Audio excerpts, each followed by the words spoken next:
ಸದ್ಭಕ್ತರೆಲ್ಲರೂ ಕೃಪಾಕರಪ್ಪರು. ತನು ಕರಗಿ ಮನ ಕೊರಗಿ ಭಾವ ಬೆಚ್ಚದು, ತನು ಕರಗಿ ಮನ ಕೊರಗಿ ಭಾವ ಬೆಚ್ಚದು. ಸಹಕಾರಿ ಟಿವಿಯ ಎಲ್ಲ ವೀಕ್ಷಕರಿಗೆ ಶರಣು ಶರಣಾರ್ಥಿಗಳು.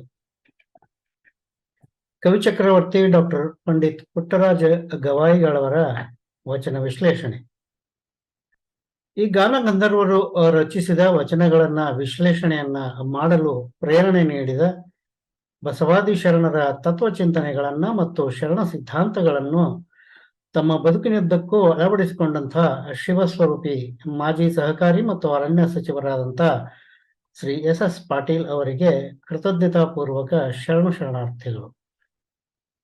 ಸಹಕಾರಿ ಟಿವಿಯಲ್ಲಿ ಪ್ರಸಾರವಾಗುವ ಮಾನವ ಕುಲಕ್ಕೆ ಸಂದೇಶವನ್ನು ನೀಡುವ ಬಸವಾದಿ ಶರಣರ ಸಂಸ್ಕೃತಿಯನ್ನು ಬಿಂಬಿಸುವ ಸುಂದರ ಕಾರ್ಯಕ್ರಮ ಅಮೃತವಾಣಿಯನ್ನು ರೂಪಿಸಿದ ಶ್ರೀ ಟಿ.ಎಂ. ಬಾಲಕೃಷ್ಣ ಅವರಿಗೆ ಅಭಿನಂದನೆಗಳು.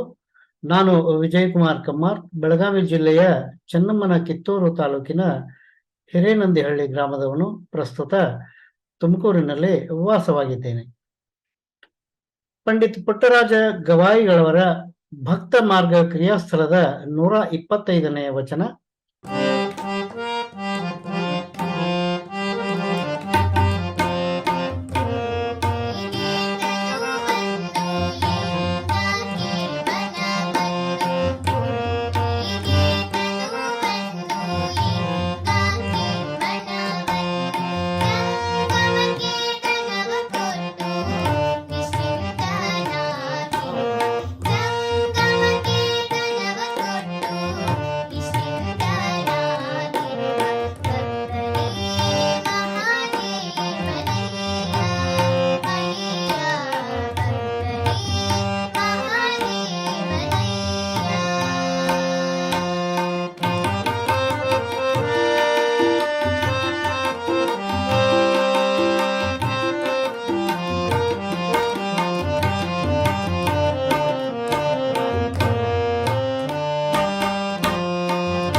ಗುರುವಿಗೆ ತನುವನ್ನು, ಲಿಂಗಕ್ಕೆ ಮನವನ್ನು, ಜಂಗಮಕ್ಕೆ ಧನವನ್ನು ಕೊಟ್ಟು ನಿಶ್ಚಿಂತನಾಗಿರುವ ಭಕ್ತನೇ ಮಹಾದೇವನಯ್ಯ.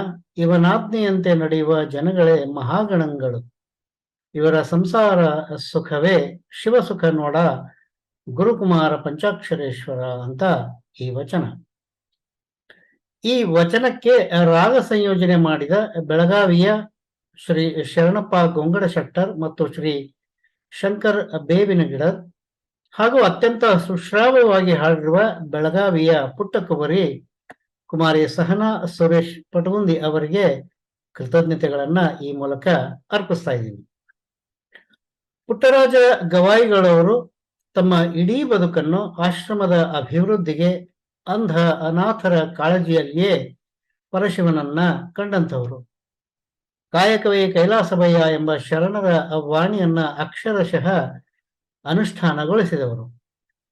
1969 ನವೆಂಬರ್ 10 ಪಂಚಾಕ್ಷರಿ ವಾಣಿ ಎನ್ನುವ ಮಾಸ ಪತ್ರಿಕೆಯನ್ನು ಕೂಡ ಪ್ರಾರಂಭಿಸಿ ಪತ್ರಿಕಾ ಪ್ರಪಂಚಕ್ಕೂ ಸಹ ಪಂಡಿತ್ ಪುಟ್ಟರಾಜ ಗವಾಯಿಗಳವರು ಕಾಲಿಡ್ತಾರೆ.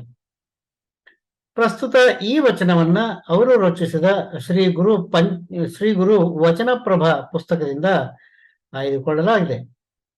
ತಮ್ಮ ಗುರುಗಳಾದ ಪಂಡಿತ್ ಪಂಚಾಕ್ಷರಿ ಗವಾಯಿಗಳ ಗೌರವಾರ್ಥ ಗುರುಕುಮಾರ ಪಂಚಾಕ್ಷರೇಶ್ವರ ಎನ್ನುವ ವಚನಾಂಕಿತದಿಂದ ರಚಿಸಿದ ಒಟ್ಟು 729 ವಚನಗಳನ್ನ ಈ ಪುಸ್ತಕದಲ್ಲಿ ಪ್ರಕಟಿಸಲಾಗಿದೆ. ಈ ಪುಸ್ತಕದ ಪ್ರಕಾಶಕರು ಸುಕ್ಷೇತ್ರ ಶ್ರೀ ವೀರೇಶ್ವರ ಪುಣ್ಯಾಶ್ರಮ, ಗದಗ್. ಈ ಪುಸ್ತಕದ ಭಕ್ತ ಮಾರ್ಗ ಕ್ರಿಯಾಸ್ಥಳದ ಅಧ್ಯಾಯದಿಂದ ಈ ವಚನವನ್ನ ವಿಶ್ಲೇಷಣೆಗೆ ಆಯ್ಕೆ ಮಾಡಿಕೊಳ್ಳಲಾಗಿದೆ.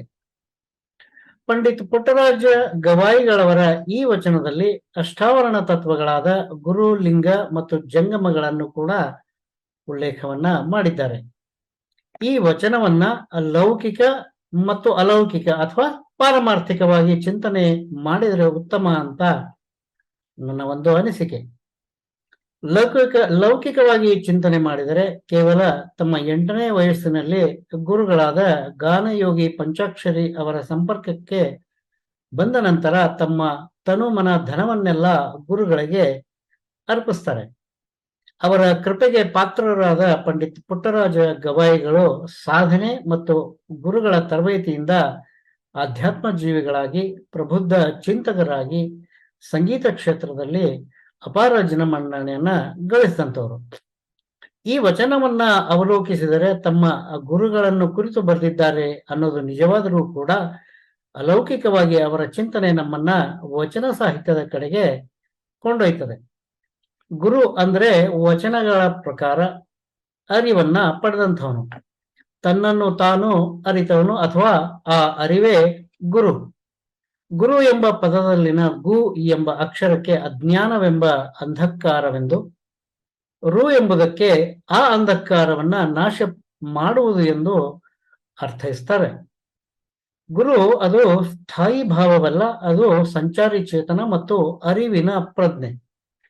ಇಂಥ ಅಂತರಂಗದ ಅರಿವಿಗೆ ತನ್ನನ್ನ ತನುಮನ ಧನದಿಂದ ಸಂಪೂರ್ಣವಾಗಿ ಅರ್ಪಿಸಿಕೊಳ್ಳಬೇಕು ಎಂದು ಪಂಡಿತ್ ಪುಟ್ಟರಾಜ ಗವಾಯಿಗಳವರು ಪ್ರಸ್ತುತ ಈ ವಚನದ ಮೊದಲನೆಯ ಸಾಲಿನಲ್ಲಿ ಗುರುವಿಗೆ ತನುವ ಕೊಟ್ಟು ಅಂತ ಹೇಳ್ತಾರೆ. ಬಸವಾದಿ ಶರಣರ ದೃಷ್ಟಿಯಲ್ಲಿ ಲಿಂಗವು ಅಂತರಂಗದ ಅರಿವಿನ ಬಾಹ್ಯ ಕುರುಹು. ಅಂಗಗುಣಗಳನ್ನ ಅಳಿದು ಲಿಂಗ ಗುಣಗಳನ್ನು ಸಂಪಾದಿಸಲು ಒಂದು ಸಾಧನವಾಗಿ ಅಂಗದ ಮೇಲೆ ಧರಿಸಿಕೊಳ್ಳುವ ನಿರಾಕಾರ ಶಿವನ ಕುರುಹುವೇ ಲಿಂಗ. ಇದನ್ನೇ ಶರಣ ಅರಿವಿನ ಮಾರಿತಂದೆಯವರು ತಮ್ಮ ಒಂದು ವಚನದಲ್ಲಿ ಅದ್ಭುತವಾಗಿ ನಿರೂಪಣೆ ಮಾಡ್ತಾರೆ. ಇಷ್ಟಲಿಂಗ ಪ್ರಾಣಲಿಂಗವೆಂದು ಬೇರೊಂದು ಕಟ್ಟಳೆಯ ಮಾಡಬಹುದೇ ಅಯ್ಯ, ಬೀಜ ಒಡೆದು ಮೊಳೆ ತೋರುದು ತಲೆದೋರುವಂತೆ ಬೀಜಕ್ಕೂ ಅಂಕುರಕ್ಕೂ ಭಿನ್ನ ಉಂಟೆ ಅಯ್ಯ. ಇಷ್ಟದ ಕುರುಹಿನಲ್ಲಿ ಚಿತ್ತ ನಿಂದು ಮಿಕ್ಕ ಗುಣಗಳನ್ನರಿಯಬೇಕು, ಇದೇ ನಿಶ್ಚಯ ಸದಾಶಿವಮೂರ್ತಿ ಲಿಂಗವು ತಾನಾಗಿ ಅಂತ ಅರಿವಿನ ಮಾರಿ ತಂದೆಯವರು ಅಂಗ ಮತ್ತು ಲಿಂಗದ ಸಾಮರಸ್ಯವನ್ನ ಇದರ ಮೂಲಕ ತಿಳಿಸ್ತಾರೆ. ಇಷ್ಟಲಿಂಗ ಪೂಜೆಯಿಂದ ತನುಭಾವ ಅಳಿದು ಅರಿವಿನ ಪ್ರಜ್ಞೆ ಜಾಗೃತವಾಗ್ತದೆ. ತನು ಮನ ಎರಡನ್ನೂ ಮೀರಿದಾಗ ಭಾವಲಿಂಗದ ಪ್ರಜ್ಞೆ ಅರಳುತ್ತದೆ. ತನು ಮನ ಅರಿವು ಈ ಮೂರೂ ಸಮ್ಮಿಳಿತವಾದಾಗ ಲಿಂಗಾಂಗ ಸಾಮರಸ್ಯವಾಗಿ ಸಾಧಕನ ಪ್ರಮುಖ ಗುರಿಯನ್ನ ತಲುಪಲು ಸಾಧ್ಯ ಆಗ್ತದೆ. ಇದನ್ನೇ ಶರಣ ಅರಿವಿನ ಮಾರಿತಂದೆಯವರು ಉಪಮೆಗಳ ಮೂಲಕ ಲಿಂಗದ ಅರಿವನ್ನ ನಮಗೆ ನಿರೂಪಣೆ ಮಾಡ್ತಾರೆ. ಈ ತತ್ವವನ್ನ 2ನೇ ಸಾಲಿನಲ್ಲಿ ಲಿಂಗಕ್ಕೆ ಮನವನ್ನ ಕೊಟ್ಟು ಅಂತ ಹೇಳ್ತಾ ಮನವನ್ನ ಲಿಂಗಕ್ಕೆ ಅರ್ಪಿಸಿಕೊಳ್ಬೇಕೆಂದು ಪಂಡಿತ ಪುಟ್ಟರಾಜ ಗವಾಯಿಗಳವರು ಈ ಮೂಲಕ ತಿಳಿಸ್ತಾರೆ. ಇನ್ನ ಅಷ್ಟಾವರಣದ ಇನ್ನೊಂದು ತತ್ವವಾದ ಜಂಗಮ.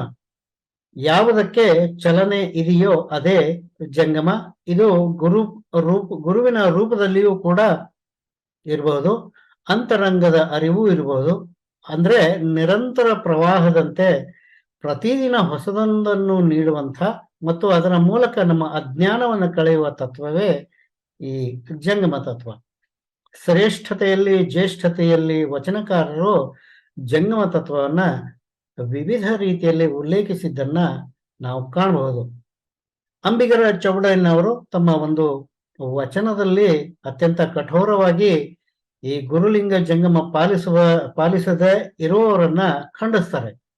ಆ ವಚನ ಹೀಗಿದೆ: ಕಂಥೆ ತೊಟ್ಟವ ಗುರುವಲ್ಲ, ಕಾವಿ ಹೊತ್ತವ ಜಂಗಮವಲ್ಲ, ಶೀಲ ಕಟ್ಟಿದವ ಶಿವಭಕ್ತನಲ್ಲ, ನೀರು ತೀರ್ಥವಲ್ಲ, ಕೂಳು ಪ್ರಸಾದವಲ್ಲ, ಹೌದೆಂಬವನ ಬಾಯ ಮೇಲೆ ಅರ್ಧಮಣದ ಪಾದರಕ್ಷೆಯ ತೆಗೆದುಕೊಂಡು ಮಾಸಿ ಕಡಿಮೆ ಇಲ್ಲದೆ ತೂಗಿ ತೂಗಿ ಟೊಕನೆ ಹೊಡೆಯಂದಾತ ನಮ್ಮ ಅಂಬಿಗರ ಚೌಡೆಯ ಅಂತ ಇಲ್ಲಿ ನಿರೂಪಣೆ ಈ ವಚನದಲ್ಲಿ ಮಾಡ್ತಾರೆ. ಕಂಥೆ ಅಂದ್ರೆ ಜೋಳಿಗೆ. ಗುರುವಾದವನು ಕೇವಲ ಜೋಳಿಗೆ ಹಾಕೊಳ್ಳೋದಲ್ಲ, ಅರಿವನ್ನು ಕೂಡ ಅವನು ಮೂಡಿಸ್ಬೇಕು. ಜಂಗಮ ಅಂದ್ರೆ ಕೇವಲ ಕಾವಿ ಹಾಕೊಂಡು ತಿರುಗುವುದಲ್ಲ, ಸಮಾಜವನ್ನ ತಿದ್ದುವ ಕೆಲಸವನ್ನು ಕೂಡ ಮಾಡಬೇಕು ಅನ್ನುವಂಥ ಸಂದೇಶವನ್ನ ಈ ವಚನದ ಮೂಲಕ ಅಂಬಿಗರ ಚೌಡಯ್ಯನವರು ನಮಗೆ ನೀಡ್ತಾರೆ.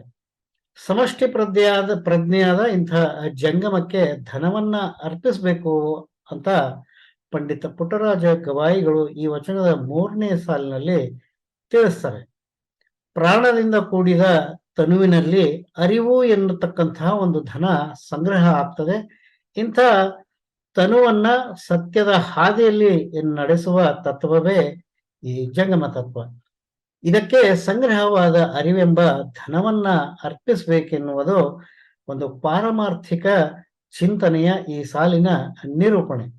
ಹಾಗಾಗಿ ಪಂಡಿತ ಪುಟ್ಟರಾಜ ಗವಾಯಿಗಳವರ ಪ್ರಸ್ತುತ ವಚನದಲ್ಲಿ ಗುರುವಿಗೆ ತನು, ಲಿಂಗಕ್ಕೆ ಮನ, ಜಂಗಮಕ್ಕೆ ಧನವನ್ನ ನೀಡಿ ನಿಶ್ಚಿಂತನಾಗಿರಬೇಕೆಂಬುದನ್ನ ಇಲ್ಲಿ ನಮಗೆ ತಿಳಿಸ್ತಾರೆ. ಹಾಗೆಯೇ ಬಸವಣ್ಣನವರ ಒಂದು ವಚನ ಈ ಇಂಥ ಗುರುಲಿಂಗ ಜಂಗಮದ ಬಗ್ಗೆ ಸಮರ್ಥನೆಯನ್ನ ನೀಡ್ತದೆ. ಆ ವಚನ ಹೀಗಿದೆ: ತನುವ ಕೊಟ್ಟು ಗುರುವ ನೊಲಿಸಬೇಕು, ಮನವ ಕೊಟ್ಟು ಲಿಂಗವ ನೊಲಿಸಬೇಕು, ಧನವ ಕೊಟ್ಟು ಜಂಗಮವ ನೊಲಿಸಬೇಕು, ಈ ತ್ರಿವಿಧವ ಹೊರಗು ಮಾಡಿ ಹರೆಯ ಹೋಯಿಸಿ ಕುರುಹ ಪೂಜಿಸುವ ಗೊರವರ ಮೆಚ್ಚ ಕೂಡಲ ಸಂಗಮ ದೇವ ಅಂತ ಇಲ್ಲಿ ಗುರುಲಿಂಗ ಜಂಗಮಕ್ಕೆ ಏನೇನು ಅರ್ಪಿಸ್ಬೇಕು ಅನ್ನೋದನ್ನ ಬಸವಣ್ಣನವರು ನಮಗೆ ಈ ವಚನದಲ್ಲಿ ನಿರೂಪಣೆ ಮಾಡ್ತಾರೆ. ಪಂಡಿತ್ ಪುಟ್ಟರಾಜ ಗವಾಯಿಗಳವರು ತಮ್ಮ ವಚನದ ಕೊನೆಯ ಸಾಲುಗಳಲ್ಲಿ ತನು ಮನ ಧನಗಳನ್ನ ಅರ್ಪಿಸಿ ಅರಿವನ್ನ ಪಡೆಯುವುದರ ಮೂಲಕ ಭಕ್ತನೇ ಮಹಾದೇವನಾಗುವನು ಮತ್ತು ಅವನು ಮಹಾಗಣಗಳು ಎನ್ನುವುದನ್ನ ಇಲ್ಲಿ ತಿಳಿಸ್ತಾರೆ. ಇಂಥವರ ಸಂಸಾರವು ಅತ್ಯಂತ ಸುಖವಾಗಿರ್ತದೆ ಎನ್ನುವುದನ್ನು ಬಸವಣ್ಣನವರ ಮತ್ತು ಪಂಡಿತ ಪುಟ್ಟರಾಜ ಗವಾಯಿಗಳವರ ಈ ವಚನಗಳ ನಿರೂಪಣೆ. ಇದಿಷ್ಟು ಪಂಡಿತ್ ಪುಟ್ಟರಾಜ ಗವಾಯಿಗಳವರ ಪ್ರಸ್ತುತ ಈ ವಚನದ ಸಂಕ್ಷಿಪ್ತ ನಿರೂಪಣೆ. ಇನ್ನು ಈ ಉಪನ್ಯಾಸವನ್ನ ಮುಗಿಸುವ ಮುನ್ನ ಅಲ್ಲಮಪ್ರಭುಗಳ ಒಂದು ವಚನವನ್ನ ನಾವು ನೋಡೋಣ. ಜ್ಯೋತಿಯೊಳಗಣ ಕರ್ಪೂರಕ್ಕೆ ಅಪ್ಪುವಿನ ಕೈಯಲ್ಲಿಪ್ಪ ಉಪ್ಪಿಂಗೆ, ಶ್ರೀ ಗುರುವಿನ ಹಸ್ತದೊಳಗಿಪ್ಪ ಶಿಷ್ಯಂಗೆ, ಈ ಮೂರಕ್ಕೆ ಬೇರೆ ಕ್ರಿಯಾವರ್ತನೆಯುಂಟೆ ಗುಹೇಶ್ವರ ಅಂತ ಗುರು ಶಿಷ್ಯನ ಸಂಬಂಧವನ್ನ ಇಲ್ಲಿ ಅಲ್ಲಮಪ್ರಭುಗಳು ಹೇಳ್ತಾರೆ. ಉರಿಯೊಳಗೆ ತಾಗಿದ ಕರ್ಪೂರ ಒಂದು ಕ್ಷಣದಲ್ಲಿ ಆವಿಯಾಗಿ ಹೋಗ್ತದೆ. ಸಮುದ್ರದಲ್ಲಿ ಒಂದು ಚಮಚ ಉಪ್ಪನ್ನ ಹಾಕಿದ್ರೆ ಅದು ಸಮುದ್ರದಲ್ಲಿ ಲೀನವಾಗಿ ಹೋಗ್ತದೆ. ಗುರುವು ಪೂರ್ಣನು, ಕರುಣಾಸಾಗರನು, ಗುರುವೇ ಜ್ಞಾನ ನೀಡುವ ಇಚ್ಛೆಯುಳ್ಳವನು, ಪಿಪಾಸೆಯುಳ್ಳವನು, ಸಮರ್ಪಣಾ ಭಾವಿಯಾದ ಶಿಷ್ಯ. ಗುರುವಿಗೆ ಸರ್ವಸ್ವವನ್ನು ಅರ್ಪಿಸಿದಾಗ ಗುರುವಿನ ಅನುಗ್ರಹಕ್ಕೆ ಪಾತ್ರನಾಗ್ತಾನೆ. ಒಬ್ಬ ಸಮರ್ಥ ಗುರುವಿನ ಕೈಯಲ್ಲಿರುವ ಶಿಷ್ಯ ಗುರುವೇ ಈ ಹೋಗ್ತಾನೆ ಅಂತ ಅಲ್ಲಮ ಪ್ರಭುಗಳ ಈ ವಚನದ ಒಂದು ಅರ್ಥ. ಇದಕ್ಕೆ ಸಾಕ್ಷಿಯಾಗಿ ಪಂಡಿತ್ ಪುಟ್ಟರಾಜ ಗವಾಯಿಗಳವರು ಇಂದಿಗೂ ನಮಗೆ ಪ್ರಸ್ತುತ ಅಂತ ಹೇಳ್ತಾ ಈ ವಚನದ ವಿಶ್ಲೇಷಣೆಗೆ ವಿರಾಮವನ್ನ ಹೇಳ್ತೇನೆ. ಶರಣಾರ್ಥಿ.